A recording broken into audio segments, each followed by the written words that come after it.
Da oggi a Venezia, nella sede della Presidenza e della Giunta regionale, c'è una riproduzione fedele della stele del IV secolo a.C., che rappresenta la più antica testimonianza archeologica in cui compare un riferimento ai Veneti.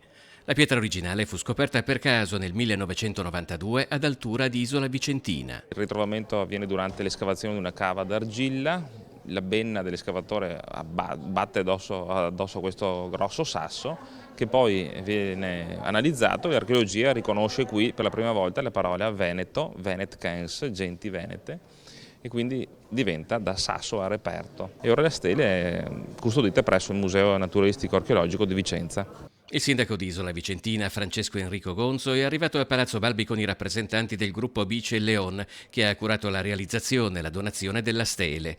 Il professor Alessandro Mocellina ha aiutato a destreggiarsi nell'arduo compito di lettura della lingua di allora, il venetico. Il nome Veneti in venetico si legge qui: V-E-N-E-T-K-E-N-S, Venetkens, quindi probabilmente Venet, l'etnonimo vero e proprio, gens o Venetikens, quindi un'aggettivazione di Veneti.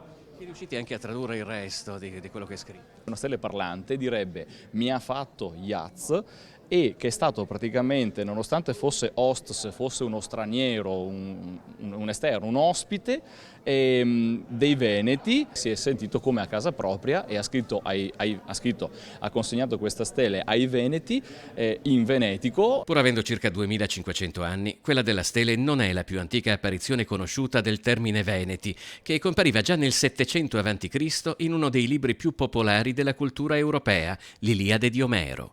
Il libro secondo al catalogo delle navi, l'elenco degli alleati dei Troiani.